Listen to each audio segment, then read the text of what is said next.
আসসালামু আলাইকুম হিজি বাইক লাভার বন্ধুরা, সবাই কেমন আছেন? আজকের এই ভিডিওটির মাধ্যমে দেখাবো কিভাবে আপনারা হিজি বাইকের নষ্ট মোটর ঠিক করবেন। এই মোটরটার সমস্যা হচ্ছে কি মোটরের ম্যাগনেট নষ্ট হয়ে গেছে, যার কারণে মোটরটাকে আমরা খুলে নতুন করে রিপেয়ারিং করতেছি। তো চলেন বন্ধুরা, কাজগুলো একে একে আপনাদেরকে দেখাই কিভাবে মোটরটাকে আমরা সেটিং করি। দেখতেই পাচ্ছেন আমাদের যে রোডারটা আছে, রোডারটার সঙ্গে আমরা ম্যাগনেটগুলো সেটিং করতেছি। একে একে প্রত্যেকটি ম্যাগনেট আমরা সেটিং করবো রোডারটায়। সর্বপ্রথম কাজ হচ্ছে রোডারে ম্যাগনেট সেটিং করা।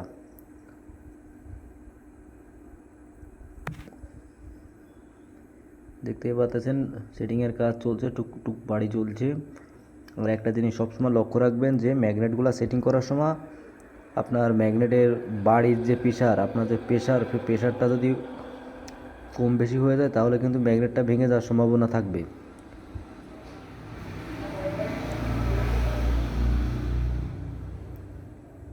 তো টুকুর টুকুর করে বাড়ি করে ম্যাগনেটগুলো সেটিং করতেছি। আর এখনও যে সকল বন্ধুরা আসছো আমার ইউটিউব চ্যানেলটিকে এখনও সাবস্ক্রাইব করোনি, তোমাদের উদ্দেশ্যে বলতেছি ইউটিউব চ্যানেলটিকে সাবস্ক্রাইব করো এবং পাশে থাকা বেল আইকনটি বাজিয়ে দাও। পাশাপাশি ফেসবুক পেজ থেকে যারা যারা দেখতেছো ফেসবুক পেজটিকে ফলো করে দাও, যাতে এরকমের ভিডিও তোমাদের সামনে সবার আগে পৌঁছায়। তো অবশেষে আমার ম্যাগনেটের কাজ হয়ে গেছে, ম্যাগনেটটাকে সেটিং করে ফেলছি। এখন আমি আপনাদেরকে দেখাবো মোটরটাকে পুরোপুরি সেটিং করা। তো চলেন বন্ধুরা, কাজ শুরু করে দিই। কয়েলটাকে ভালো করে মুছে নিলাম, কয়েলটাকে পরিষ্কার করে নিলাম, তা না হলে ময়লা থাকলে আবার সমস্যা হবে। দেখেন ম্যাগনেট সেট করার পরে দেখেন জোর আইসি মোটরে কি দেখেন ধরা মস্তর ম্যাগনেট চলে গেল কয়েলের ভিতরে।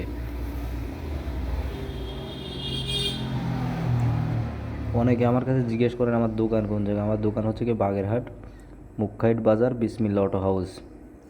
চলে আসবেন সবাই। মোটর থেকে যে হিজি বাইকের যে কোনো কাজের জন্য চলে আসতে পারেন আমার দোকানে। হিজি বাইকের অল এ টু জেড কাজ হয়। ইজি বাইকের যাবতীয় যত কাজ আছে সব কাজ আমরা করি, এই আর কি। তো মোটরের সামনের সাইড সেটিং করা হয়ে গেছে, এখন পিছনের সাইডে যে বডিটাকে আমরা সেটিং করতেছি।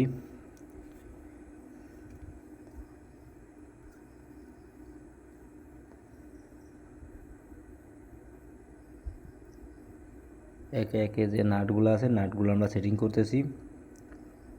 নাটগুলো সেটিং করার সময় সবসময় লক্ষ্য রাখতে হবে নাটগুলো জানি আড় প্যাচে না ওঠে, বেঁকা প্যাচে না ওঠে, প্যাচটা জানি ক্লিয়ারলি ওঠে। প্যাচটা যদি বেঁকা ওঠে তাহলে কিন্তু আপনার প্যাচটা কেটে যাওয়ার সম্ভাবনা বেশি থাকবে। আর নাটগুলা সবগুলা নাট অ্যাকুরেটভাবে টাইট দিবেন। আর যে পেছনে যে পার্টটা আছে পার্টটাকে ভালো করে বাড়ি লাগায় দেবেন, যাতে আপনার ওইখানে আড় না থাকে। আড় থাকলে কিন্তু পেছনের যে কভারটা ওই কভারটা কিন্তু ভেঙে যাবে। তো এখন আমার আইসিটা সেটিং করার পালা। এই হচ্ছে কি আইসি, সেন্সর আইসিটাকে আমি সেটিং করতেছি।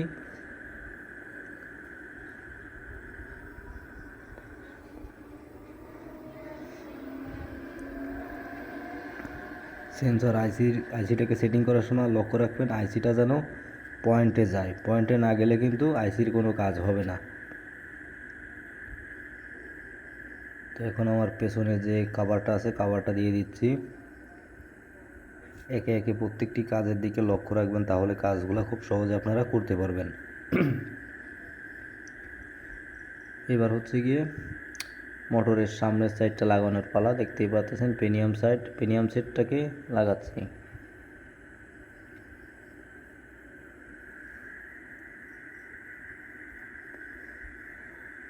পেনিয়াম সেট লাগানোর আগে একটু গ্রিস করতে হবে।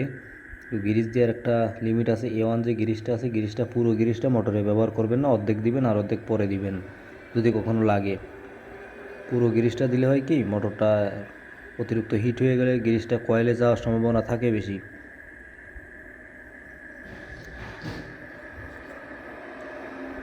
যাতে কয়েলে গ্রিসটা না, যেন গ্রিস হাফ দিবেন, অর্ধেক দিবেন আর অর্ধেক রেখে দিবেন। মোটরের সামনের সাইড আমার কাজ শেষ, এখন আমরা সেটিং করে দিলেই হয়ে যাবে।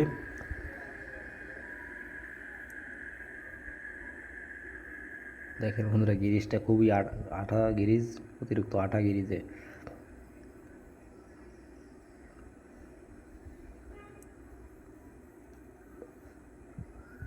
খুব সুন্দরভাবে সেটিং করতে হবে মোটরটাকে। অবশেষে আমাদের নাটগুলো টাইট দেওয়া শেষ। আপনাদেরকে নাটগুলো টাইট দেওয়া শেষ হয়ে গেছে। এখন আমরা মোটরের যে পেছনে যে পাংখাটা আছে পাংখাটাকে সেটিং করব।